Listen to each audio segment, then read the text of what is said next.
Hey Amarillo, I'm Jason Boyett, and you're listening to Hey Amarillo, the interview podcast featuring some of the most interesting people and stories of Amarillo, Texas. Today's guest is Sheila Sims. Sheila is the president of Sims Plus Architects, which used to be called Lavin Architects, which many of you will know is where my dad worked for the last several years of his career. And Sheila and my dad worked together. She started her career as an intern at Lavin in 1990, and as she says, she never looked for another job. In 2020, when Tom Lavin retired, Sheila took leadership of the firm, and this was right before the pandemic hit. And so we definitely talk about that, as well as about her career and the local buildings she and her colleagues have designed, and you've seen them. The new City Hall, the FirstBank Southwest Center at Amarillo College, the Harrington Cancer and Health Foundation, plus Amarillo fire stations and convenience stores and several buildings at WT. Her work is everywhere. So here's Sheila Sims. Sheila Sims, welcome to the Hey Amarillo podcast. Thanks for being here. Thank you so much for having me. I'm honored to have you. I know I've been pestering you to do this interview for a while, so I'm glad we could finally make it happen. Yes. And I want to start with you the same way I start with all my guests, and that's just to ask why you're here in Amarillo. So how did you end up in this area? Well, I was born in Amarillo, so that's kind of a boring story, I guess. But I've lived here my entire life. I was born at the old St. Anthony's Hospital, grew up on Trigg Street on the east side of town. My dad was a high school drafting teacher at Caprock, so he wanted to live kind of in that neighborhood. And so I went to Oakdale and Bowie and Caprock, and I actually think I had your aunt. I know I did. She was my orchestra teacher at Oakdale. Okay, yeah. Me and your dad have talked about that. Yeah, I just went away to school for 4 years at A&amp and came back mostly because I was poor and broke and had a lot of student loans. And I've had a couple of opportunities to leave kind of in my 20s, and something made me stay here, and I'm very glad I did. Did you know, given what your dad did, did you know you wanted to get into architecture? Did you feel like you were following in his footsteps, or did you kind of rebel against that? Funny story. I grew up around it. Obviously, as a kid, we were always at Caprock.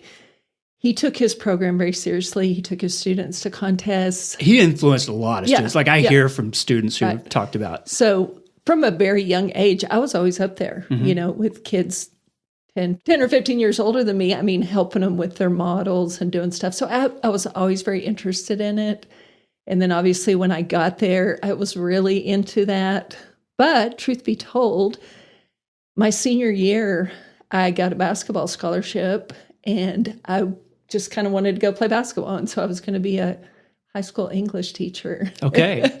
And hopefully a basketball coach. And I think it was in April of my senior year, we went to Waco for our state contest that we went to every year. And I had made friends with a man there named Rodney Hill, who was a architecture professor at A&M. And I had gotten to know him over the last, 3 years of being down there. And he was just like, are you sure you don't want to do architecture? Because he would see my projects and stuff. And I said, I think it's too late for me to change my mind. And he's like, no, if you want to come, I'll help you. And so thanks to Rodney, he helped me. I went and applied. I got in, and the rest is history. And I'm so glad that I made that choice, Did you give up on the basketball side of things? I did. To go to A&M? You didn't try to walk on or anything there? No, I wasn't good enough to play there. A&M is known as a school where engineering is very prominent. Yes. A lot of construction people go there. The architecture program is really strong. Did you feel, well, let me ask this. You're a woman working in a world that's still very dominated by men. Were you one of the few women in your architecture program? Yes. Okay. Very much so. As a freshman, your classes are pretty big. And they would always tell you to look to your left and right, and these people won't be there when you get to your final year. And they were right. Okay. Those early design classes had 30, 35 people in them. By the time we were seniors, those classes were 16 people. And I think the most girls I ever had in a single one of those studios was me and one other person. Okay. So it was very much still dominated by guys. And it still is. There's a lot more women now in the field, which is awesome. And I encourage more girls to go into it. You do have to go through a little bit of a, I don't know, painful process, I guess, of earning the respect of the contractors in the field for them to trust you and trust that you know what you're talking about. So, but once you earn that trust, they're very respectful, and I wouldn't do anything else. What year did you graduate from A&M? 91. 91. Yeah. So that was a really transitional time for architecture because I remember my dad's career, like in the 80s, him starting the 80s, drafting everything by hand. And by the end of the 80s, he had a Macintosh Quadra and he was learning to use AutoCAD. Like all that stuff was really new then. Yes. And that transition was happening while you were at school. While I was in school. Right? When I was in high school, we got a computer at Caprock my junior year, I believe. And by my senior year, we had several, 3 or 4. But my dad, again, he wanted to, I remember him bringing a computer home, a Tandy something. Tandy 1000 or something like, with like the big 5 1/4 floppies Yeah. and him trying to learn AutoCAD over the summer so that he could teach it at school. And so I kind of was in on that with him, like trying to learn it before. And so I feel like I have the best of both worlds because I learned how to draw on the board. I mean, that was how we did it. And even when I was at A&M, they were not teaching CAD at that point. Okay, so it was still... I still took all my classes on the board. And so I had to go over to an engineering department to take an AutoCAD class. And I wanted to take it because I thought it would be an easy A for me, and it was. So, because I already knew basically what they were teaching us. And so they made me take the elementary class before I could take the one that I really wanted to take. And so... Those transitional periods are just so interesting because you always wonder, are the professors who are teaching me this career, are they on the cutting edge or are they trying to keep up? Like, where is the innovation coming from? Right. How resistant are they to go from hand to computer mouse? Like, No, we were 100% drawing, building like real models out of cardboard and, balsa wood and all that good stuff. Yeah. So I grew up around those. So, yeah. Tell me what your career looked like. Like once you decided to come back to Amarillo, did you come back thinking, okay, I'm gonna figure out how to be an architect in a place like this? Well, again, I was lucky enough that I had some skills because I learned them in high school. And so I was able to get a job kind of between my, right after I graduated from high school with John Notestein. I don't know if you remember John. Great guy.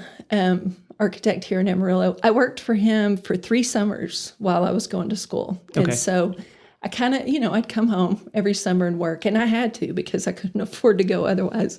My parents helped me my first year. And after that, they're like, you're on your own if you want to go back. So I was working every summer. Every Christmas, I would come home and they'd give me stuff to do. The summer between my junior and senior year, John was like, I'm looking at retirement. I don't have any projects in the office. Like, I'm so sorry, but you're going to have to go find another job. I mean, it was a rough time in Amarillo for the building industry. Yeah. And so I reached out to Tom Lavin at Lavin Architects. And unfortunately, I was kind of late reaching out to him. And he's like, I've already hired somebody for the summer. I'm so sorry. And I was like, well, hey, I understand you guys use CADvance, which was another CAD program that I had learned working for John. And he said, yeah, we do. He's like, do you know it? And I said, not really well. And he's like, oh, well, why don't you come talk to me? So I went in and talked to him. And because I knew that CAD program, I got a job. And so after that summer, he was like, hey, I want you to come back when you get out of school. So when I graduated, I came back, and like I said, I don't know if it was temporary in my mind. I kind of thought it was. My sister had moved to DFW. She had a baby. I wanted to be around my niece, and so I kind of thought about moving and actually got a couple job offers in Dallas with some people that I had gone to school with at A&M. And something in me at the last minute always said no. And so I stuck it out here, and I'm glad I did. I started working at Lavin in 1990, that summer between my junior and senior year in college, and It's the only job I've ever had. Yeah. So Lavin became what Sims. you're operating now. Yeah, So one of the things I want to talk about is I know the architecture world is just so driven by the economy. Yes. Like if someone decides they want to hire an architect and build a building, they've got to be confident that income's there, that the economy is going to be good, that their business is going to continue. Yes. Like 2 or 3 years ahead of time when that starts. Yes. And so there's just a lot of things outside your control. You can do the best work possible, but if nobody feels like they can build, they're not going to come talk to you. And so, like you said, the 80s were pretty turbulent, the 90s were pretty turbulent, the 2000s definitely were. Like, what did that look like, as you started in the early 90s for that, 2 or 3 decades that followed there? Of course, when I first started, I was pretty oblivious to the business side of it. You're just doing the job. I just showed up to work and, hopefully got a paycheck. I do remember shortly after I started that we had a little bit of a downtime. The office was pretty small back then. There were only like 6 of us, I think.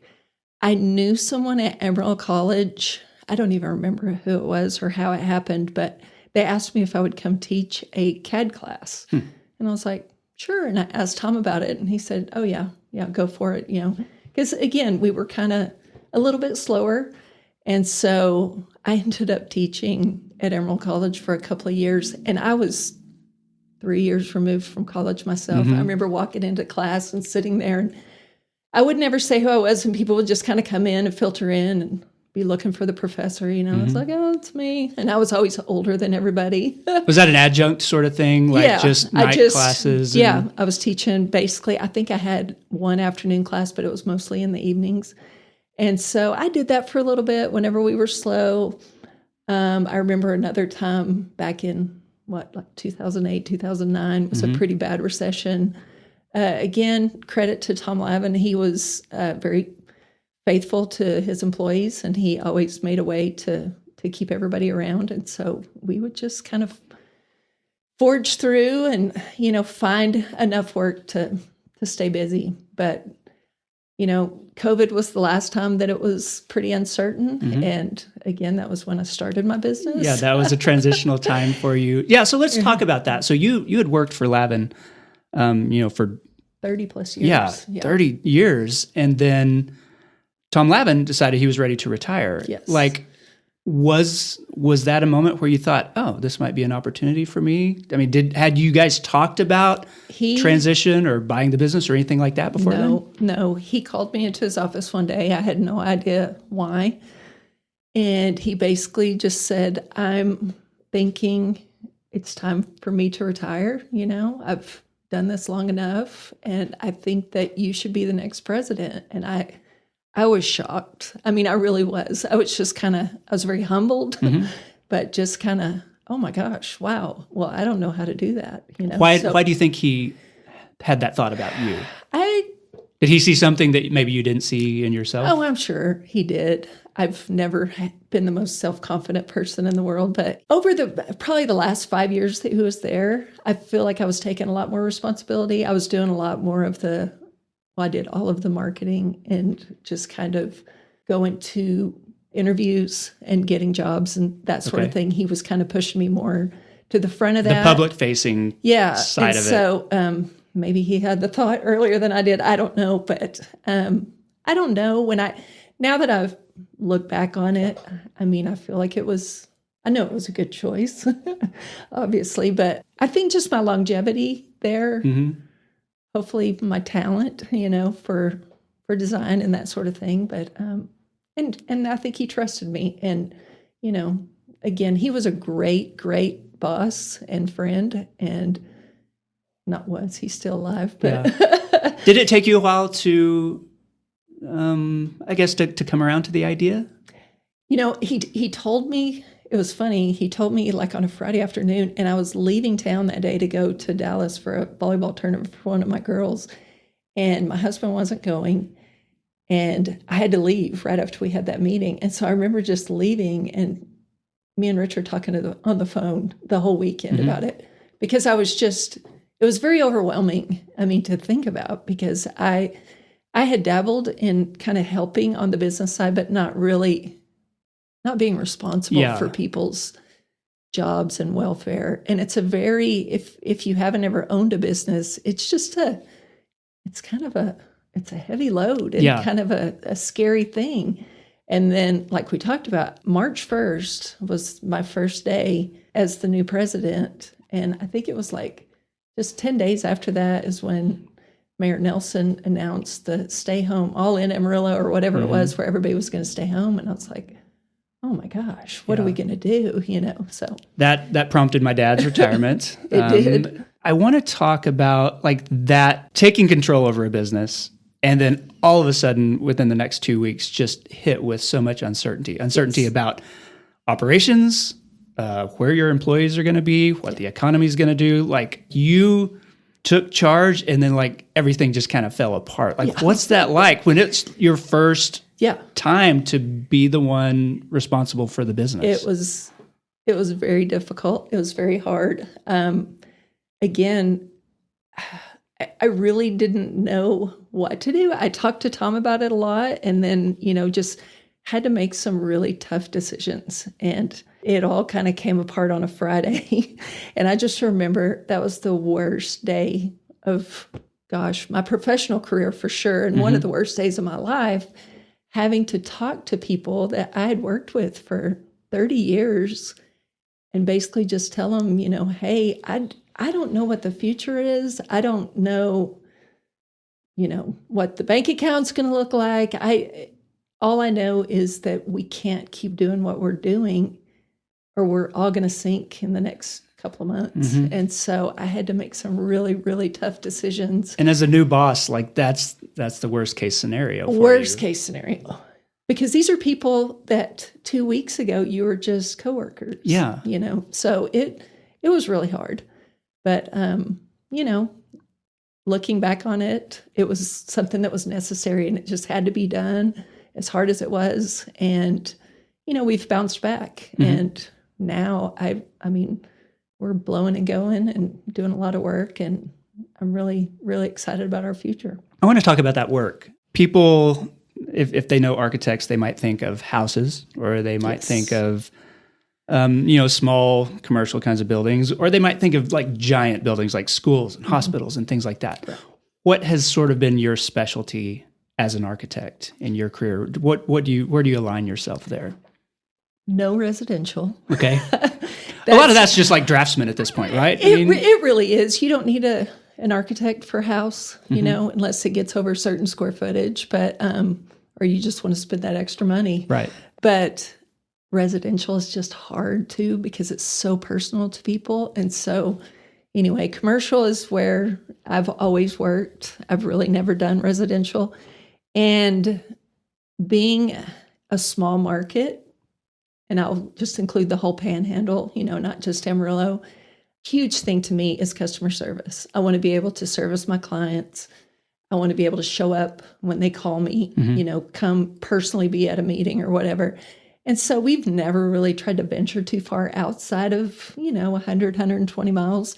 And so with that said, we don't specialize. So we do schools, we do churches, we do hospitals, we do, municipal buildings, we've done fire stations. You name it, we've done it all. And I think that's awesome, because my brother is actually an architect in Dallas, and huge firm. They do amazing, cool, big projects, but he just does healthcare, and that's all he does. And so I'm always like, don't you ever get tired of that? Because I'm, one day I'm working on a fire station, the next day I'm, doing a church or a school, an elementary school. So, it's just, I think that variety is very exciting, and I don't know, just gives us a lot more, room to expand. You're not just drawing a template, for a hospital. That's always. I don't say they don't come in and give me a list of spaces. I'm like, oh, I just did one of those. Yeah. What do you think of this? Here, take this. We'll put a new sign on it. And so we really try to put a personal touch on every client is different, and they all, even if you're doing schools for two different school districts, they have different things that they think about and things that are important to them. So. Give listeners an idea of some of the buildings that you've been involved with that they might recognize. Yeah. Most recently, City Hall, Amarillo City Hall. I will say about the city of Amarillo, I appreciate their commitment to using local design firms, local contractors. I mean, they really tried to keep our taxpayer money local. And I think that's huge. Not all municipalities do that. I think 90% of that building, they said, was local workers. Local workers. From the architect to the contractors. And the things that weren't, it was not because they didn't want to use somebody here. It's because we just didn't have it. Right. Because sometimes, we just don't have certain trades. And so, but that was huge. I don't know if you ever watched the show How I Met Your Mother. Yes. Ted was an architect. He was an architect, and his dream was to build a skyscraper in New York City. Obviously, we don't have a lot of skyscrapers in Amarillo, but to do the city hall in your own town, your hometown, that's big, because that's going to be there long after I'm gone. Especially that building that's been here 100 years already. It's been here 100 years already. Exactly. That's an interesting project to me, because the exterior is still mostly the same. There have been some modifications to it, but you weren't designing the way it was going to look from the outside. It was all an internal sort of renovation rehabilitation. Is that accurate to say? Yes and no. The building was actually built in two different phases. There was an original building that was built in the 30s, and then there was an addition in the 50s. They were very different. The structure was different. Okay. The floor heights were different. I mean, it was a mess. So you had to figure out a way to merge those? We had to figure out a way to merge those. Most people never noticed, but the brick on the outside was different.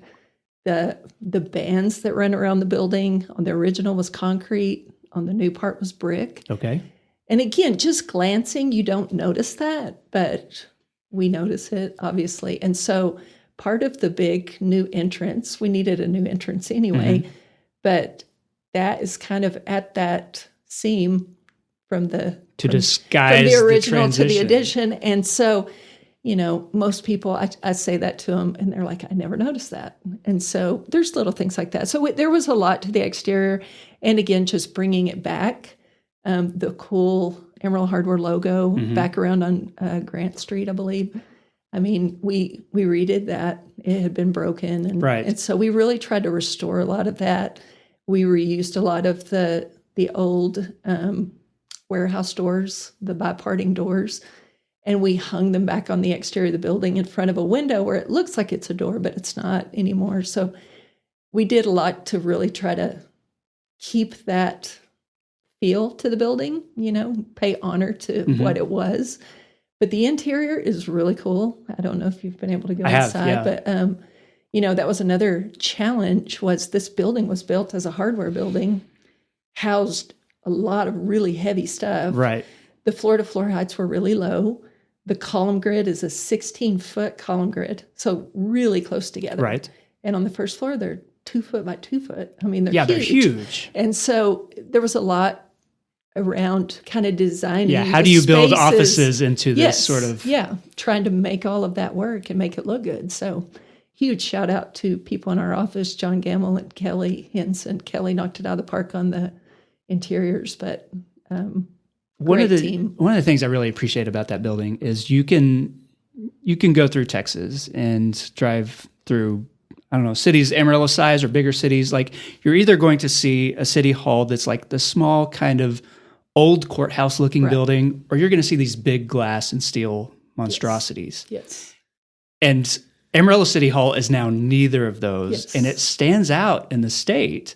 It does. I mean, it's something that we can feel proud of, because there's not a city hall in Texas like it. No, it's very unique, and that was a big kind of selling point to the city. They bought that building 3 or 4 years before we actually did anything with it, and I think they bought it with that foresight of, this is a great old building for one thing. This is something that we want to still be here in another 50 years. It's a piece of our history.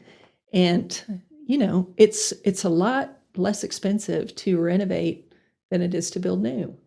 And so it was just a great all around decision by the city and the council and everybody that was involved in that to have the foresight to buy that building and then to do what they did with it.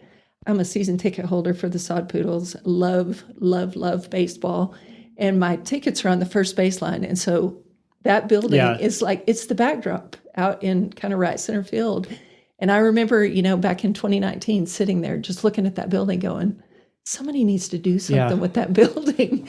And so now it's our new city hall, and it's just it's a really cool thing. Well, it's got a balcony that offers one of the best views of Hodgetown too. The best view. Yeah. The best view of pretty much the Amarillo all of downtown. Skyline. Yeah. Tell me some other buildings.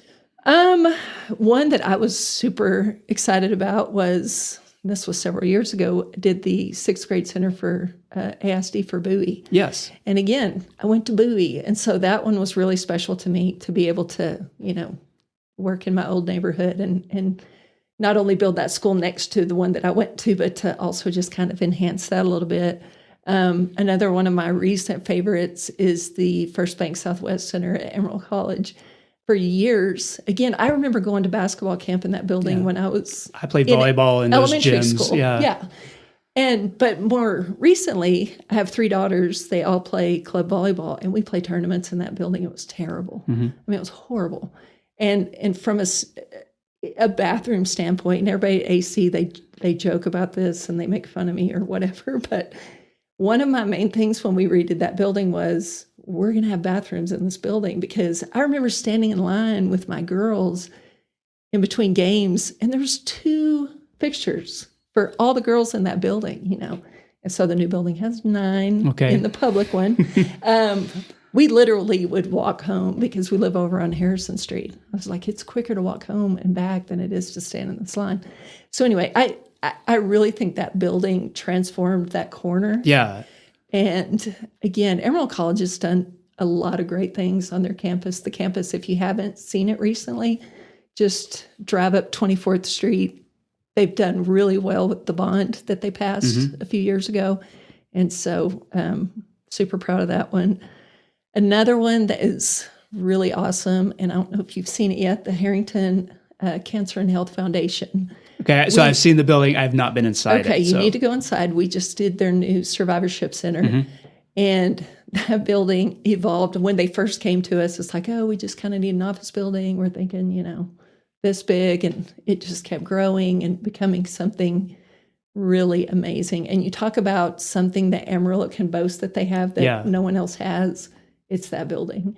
And so, but basically what they do, they provide services to people who are in their fight with cancer or, recently won their battle with cancer. And they just have a lot of amazing services for them, nutrition classes, yoga classes, they have a gym, counseling, you name it. They do so much good and for free of charge for these people. And now they get to go in this building that's just amazing. They were given a piece of land over in the medical center that's kind of along the creek. So you go out on the back and there's just this beautiful nature, surroundings, and it's a cool building. One of the things that I appreciate about your work, when you list these buildings and you look at them, like they don't all look the same. Right. It's not like Frank Lloyd Wright where you look at it and think, that's a Frank Lloyd Wright building. And so there's a diversity of style. Yes. And I wonder if you could talk a little bit about how that works. Like, do your clients come to you and say, we want this to sort of have a style? Or do they say, show us something? Like, and how do you keep, City Hall from looking like the Harrington Cancer Center, from looking like, FirstBank Southwest Center at AC? Some people come in with a very definitive opinion. A lot of people, when they're going to spend that kind of money, they've been thinking about it for a while. And so I always tell people, I want you to show me what you like. Like if it's pictures, other buildings, tell me what you like. But as important, I want you to tell me what you don't like. So show me things that you don't like, that you hate, that, it's the fingernails on the chalkboard. Find some ugly buildings. I can't do that. They bring us stuff. Some people have no preconceived notions. And those are the fun ones, because then you can just kind of think about it and come up with something and present it to them. And, we use 3D software now. And so early in the design, we're modeling it 3D. And so we can show them and they can actually see what it's going to look like. The biggest compliment we get is, wow, that looks just like the model. When it's finished, it's like, okay, good. Then we did our job. But as far as the diversity goes, again, in our office, we have 9 people, me and 8 other people, very talented team of architects. And, we all kind of have some different styles, but we all kind of, at the same time, we work together, we collaborate together to come up with these.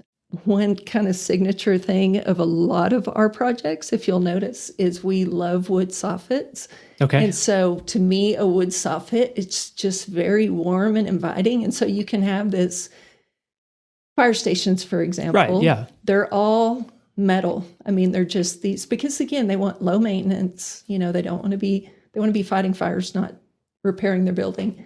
And so they're all metal. But as you walk up, all the soffits are this wood soffit, and it's very inviting and warm. So that is kind of one of our trademarks, if you will. How much do you think about the context of a building? Like, I'm thinking about being in the medical center, where you've got the hospitals, or I'm thinking about downtown. Like, do you want a building to stand out, or do you want it to fit within the surrounding buildings? I think both. Okay. I think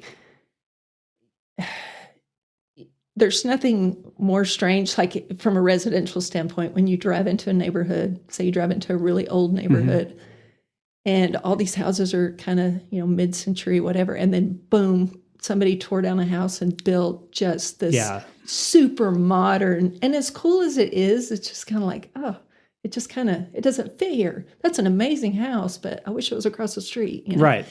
I think it's the same thing. So you always want to look at the context, and you want things to fit in the environment that they're being built in. Again, the Harrington Cancer Center, we really thought about that, the back of that building. We wanted it to, there's a pretty good slope, and so there's a big outdoor patio.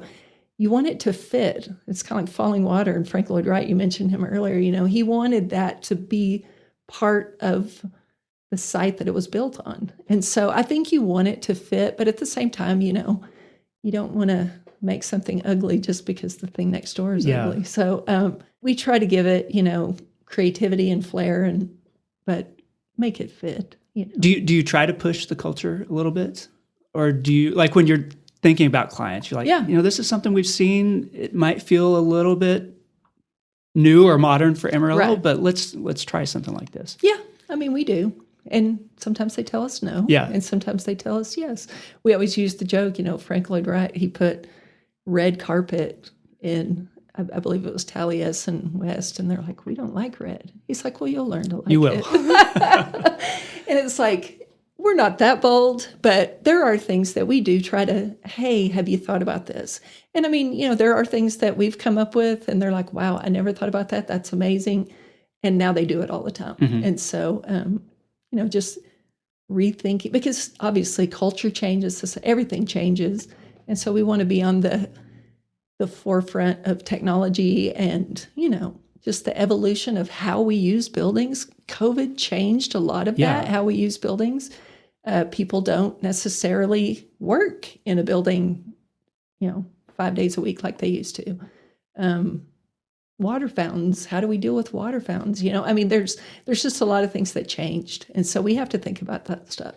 I like talking about that how side, because I think that's one of the things that people don't understand about architecture, is that you need to know how the buildings, it's not just what it looks like on the outside. Right. You need to know how it's going to be used.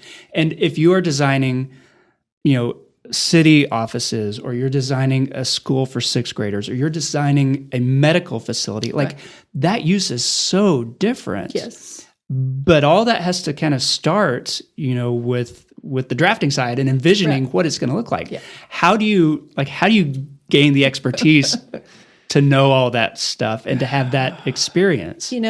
We rely heavily on our clients, to be honest. Okay. About 2019, I think, we were doing a fire station for the city of Amarillo, and they were going to build 3. And we wanted all 3, but we had this one, and it was like, well, I haven't done a fire I had actually done a fire station. It was one of my very first projects back in 90 when I was working with Lavin. And I'm not an expert at fire stations. And that's one thing that, there are experts. There's people out there, that's all they do is, emergency services.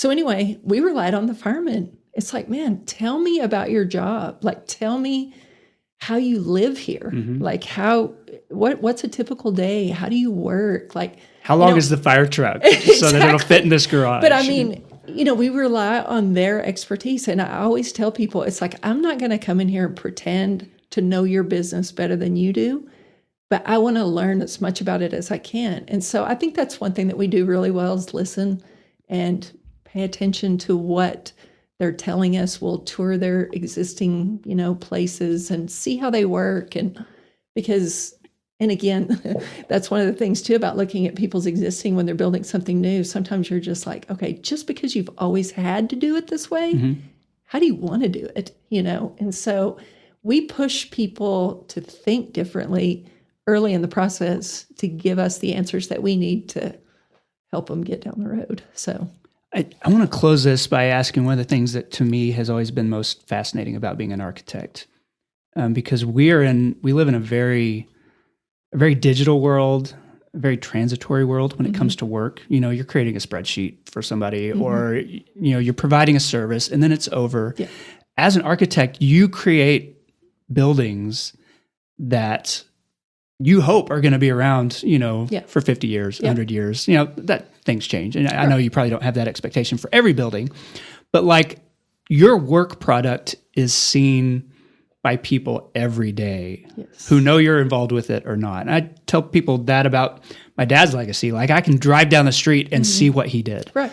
Tell me how that feels, like living in a place like Amarillo, where everybody's going to know your buildings if they know that you're behind that. Right. No, it's an amazing feeling. And I think it's one of the things I love the most about the architectural field is being able to walk through something that started in your head, Like I said, we start our designs in 3D in a program called SketchUp, and we model the whole thing, and we model the inside, and we walk through, and we decide what color this wall is going to be. I mean, we make it as accurate as we can, but it's all just coming from your mind. Yeah. You're just coming up with things. And again, as a team, we all work together and we bounce ideas off of each other and to come up with this final product. And then to actually walk through it when it's done is such a rewarding feeling.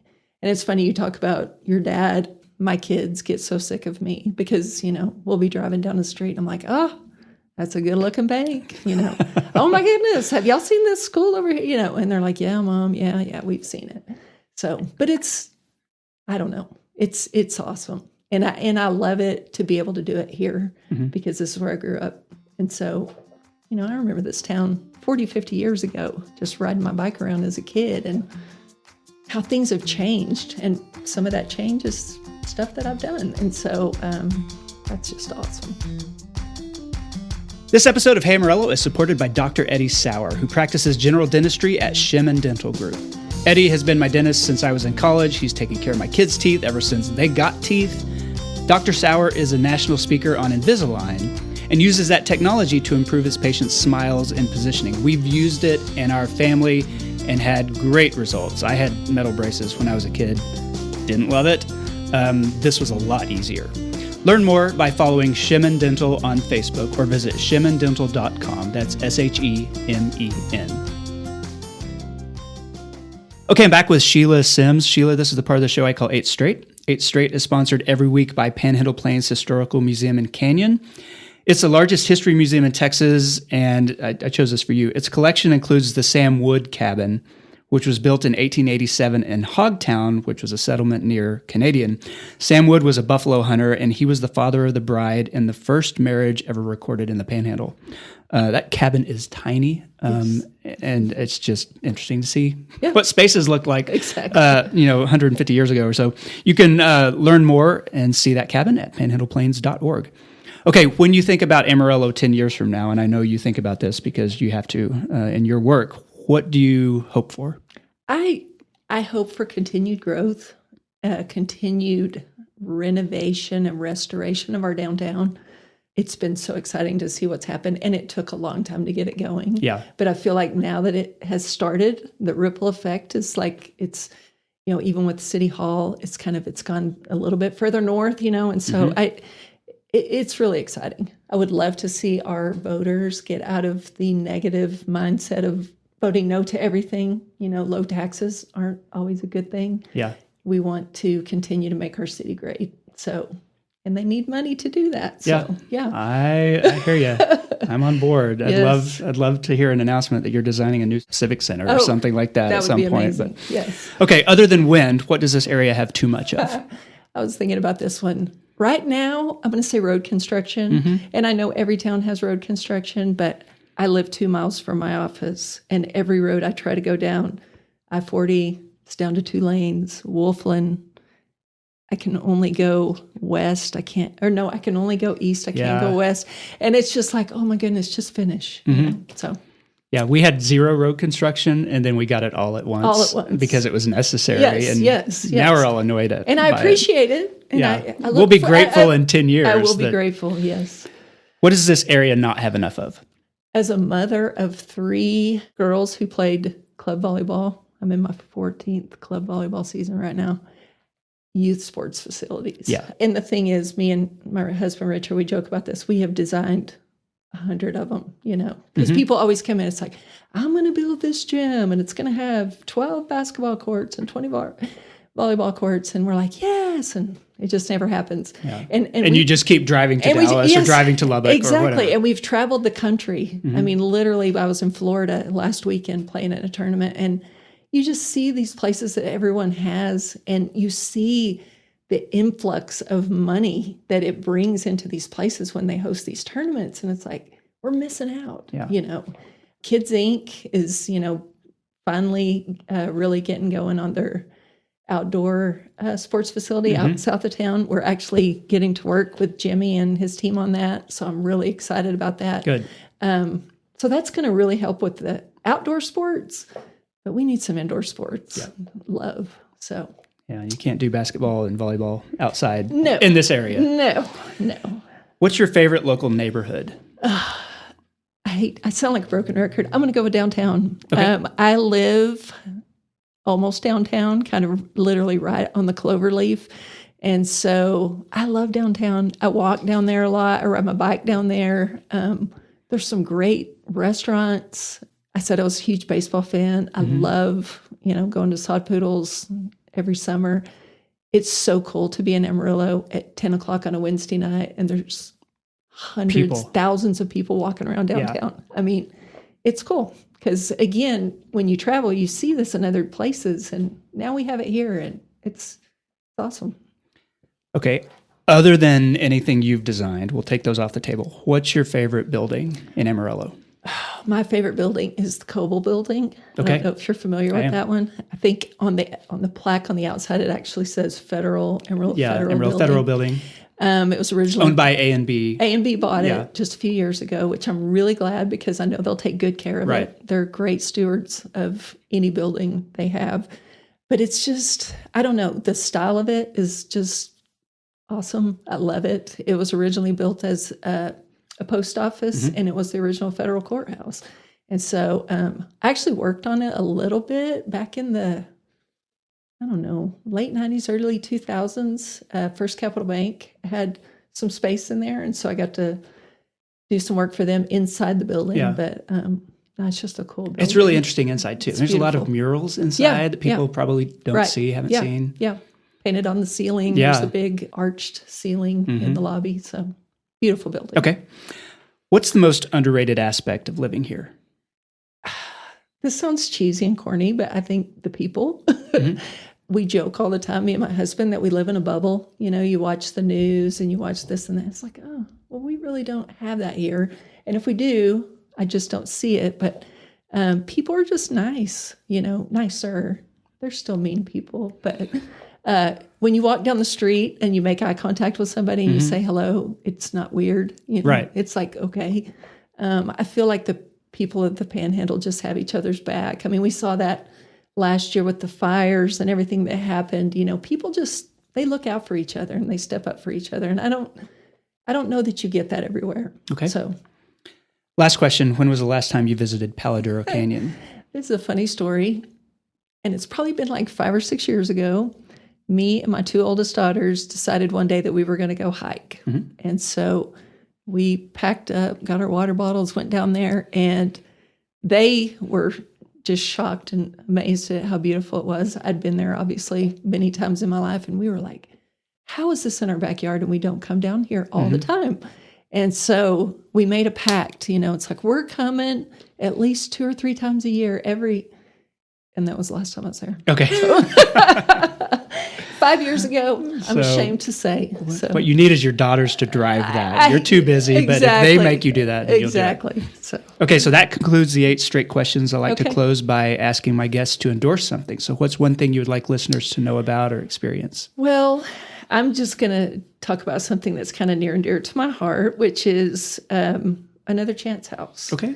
And I don't know that many people know about this organization here in Amarillo. I'm on the board. I'm starting my 5th year on the board. Okay. I'm actually serving as president this year. But Another Chance House is a place for men who are homeless or at the risk of homelessness.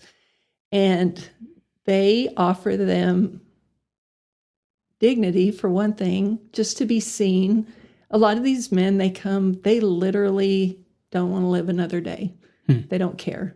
And it's not that they don't care. They've just reached a point where they feel like nobody cares about them, pretty much. They say it's their lowest low. But they walk in here and they see other people, and it's the men that make this place special. They see other guys that were where they were just a few weeks ago, a few days ago sometimes, months ago, whatever. And they're the ones that really just embrace them and say, hey, change can happen. And so, every Wednesday, the last Wednesday of the month, we have ACH Celebrates, and literally everybody just comes together and celebrates anything that happened. And it could be a sobriety birthday. It could be somebody got a driver's license. It could be, hey, I got a job. I bought a car, because a lot of these guys, they come literally with nothing. Right. Yeah. Clothes on their back. So everything's a milestone. Everything's a milestone. And I think it's really helped me to look at it too. Like, man, these things are important. Like things that I take for granted, I feel like I've lived a pretty privileged life. But to see them and just to see the smile on their face, like they're happy again and they're restoring relationships with their family. And then, years later, you see them at the grocery store and they're shopping with their family. And it's an amazing place. They serve a lot of veterans, which is also very kind of near and dear to my heart. So anyway, I just want people to know about it and know that it exists. Our campus is most of 2 city blocks, kind of over between Jackson and Harrison, right on 3rd Street. I encourage you to just go check them out. We rely on donations for the most part to make it. And so I think if you see these guys and you see that you're truly changing lives in our community, it's something that's really making our community better. Like, you'll want to be a part of it. So, okay. Sheila Sims, thank you so much for being on the podcast. I appreciate it. Thank you for having me. And that concludes the episode. I want to say thanks to Sheila for the interview. You can learn more about her architecture firm and the buildings they've designed at sims-architects.com. That's sims-architects.com. Thanks to Sheman Dental and Panhandle Plains Historical Museum for supporting the podcast, and to Angelina Marie for editing every week. Thank you for listening. Hey Amarillo exists on a weekly basis because of listeners like you and the local people who support it financially through patreon.com/HeyAmarillo. Hey Amarillo's executive producers include Patrick Burns, Jason Burr, Katie Linger, Corey Burns, Josh Wood, Cindy Graham, and Barbara and Jim Whitten. This has been episode 396. My name is Jason Boyett, and I'll see you next week.